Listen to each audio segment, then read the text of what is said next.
If you receive SSI, there is a question you may have been asking for months. Where are the promised changes? Where is the higher monthly payment? What happened to the plan to remove the marriage penalty? And why are people still hearing about SSI reform when nothing seems to change inside their bank account? For millions of seniors and people with disabilities, this is not just another political discussion. This is rent money, grocery money, prescription money. It is the difference between paying the electric bill on time and sitting in a dark room wondering what can be sacrificed next. So let me ask you an honest question. How long should someone be expected to survive on a benefit that does not come close to covering the basic cost of living? There has been a lot of discussion surrounding the SSI Restoration Act and other proposals designed to change supplemental security income. These proposals have included increasing monthly benefits, updating outdated financial limits, reducing the marriage penalty, and bringing SSI payments closer to the federal poverty level. Those ideas sound promising, but here is the reality that matters. A proposal is not a payment. A political speech is not a law, and a headline is not money in your account. At this point, the major reforms people keep asking about have not been implemented. There is no confirmed date when SSI recipients will suddenly receive a special increase connected to the SSI Restoration Act. The marriage penalty has not simply disappeared, and the full federal benefit has not automatically been raised to the poverty level. That may be disappointing, but false hope is worse than an uncomfortable truth. Now, let's talk about why these proposed changes matter so much. SSI was created to provide financial support to people who are aged, blind, or disabled and who have very limited income and resources. In other words, it was supposed to protect vulnerable Americans from extreme poverty. But today, many recipients would tell you that SSI does not prevent poverty. It manages poverty. The maximum federal benefit for an individual referenced in this discussion is $994 per month, while the maximum for an eligible couple is $1,491. Try building a realistic monthly budget around that. Rent takes a large portion. Then come groceries, medication, transportation, insurance, phone bills, electricity, and unexpected emergencies. And emergencies do not politely wait until your next payment arrives. A broken appliance does not care that you were on SSI. A medical copay does not become cheaper because your income is limited. A landlord does not reduce the rent because your benefit failed to keep pace with rising prices. That is why lawmakers and advocates have pushed to raise SSI benefits closer to the federal poverty level. The argument is not that recipients should suddenly live in luxury. The argument is that an anti-poverty program should not guarantee an income below the poverty line. That should not be controversial. Then there is the marriage penalty, one of the most frustrating parts of the SSI system.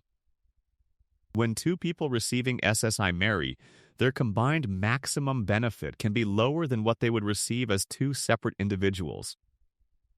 This means the system can financially punish people for getting married. Think about how backward that is. Two people may want to build a life together, share responsibilities, care for one another, and make their relationship legally official. Yet they may have to calculate whether marriage will reduce the income they need for food, housing, and medicine. No one should have to choose between love and financial survival. Proposals to reform SSI have attempted to reduce or remove that penalty, but until legislation completes the full process approval in Congress, a presidential signature, and official implementation, the current rules remain in place. And the marriage penalty is not the only outdated feature. SSI also has strict resource limits that can make it difficult for recipients to save money. A person may try to build a small emergency fund, receive financial help from family, or experience a temporary change in resources, and suddenly their eligibility can become complicated. That creates a trap. The program provides enough support to survive, but in some cases, its rules make it harder to build financial stability. You are told to be responsible, but saving too much can threaten your benefits. You are told to plan for emergencies, but the rules may limit how much financial cushion you can keep. That is not independence. That is permanent financial anxiety. So why has major reform not moved forward? The uncomfortable answer is that introducing a bill is easy. Passing it is much harder. Lawmakers can announce proposals, hold press conferences, publish statements, and promise that they support seniors and people with disabilities. But until enough members of Congress are willing to vote, negotiate the cost, settle the details, and send a final bill to the president, nothing changes.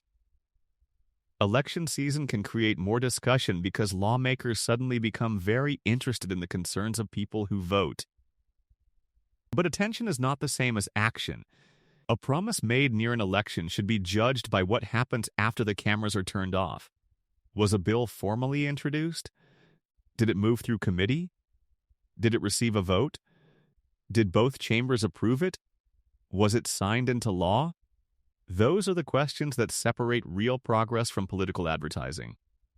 So, what should SSI recipients do right now? Do not build your monthly budget around an increase that has not been approved.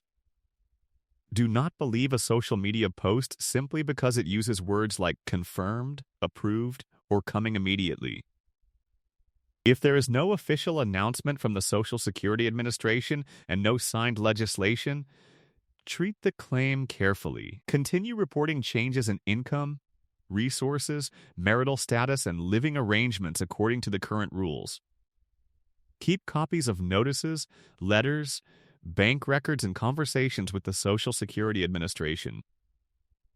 A simple record can become extremely important if your payment is questioned later. And do not underestimate the power of contacting lawmakers. Call or write your congressional representatives. Ask whether they support increasing SSI benefits, modernizing resource limits, and eliminating the marriage penalty. Do not accept a generic answer about supporting vulnerable Americans. Ask whether they support specific legislation and whether they are willing to vote for it. Because SSI recipients do not need more sympathy speeches. They need lawmakers who will put their names on legislation, vote publicly, and explain why a program created to fight poverty still leaves millions of people struggling below the level needed to meet basic expenses. The current situation may feel discouraging, but the issue is not disappearing. The cost of housing is not disappearing. Grocery prices are not disappearing. Medical expenses are not disappearing. And the financial pressure on seniors and people with disabilities is certainly not disappearing.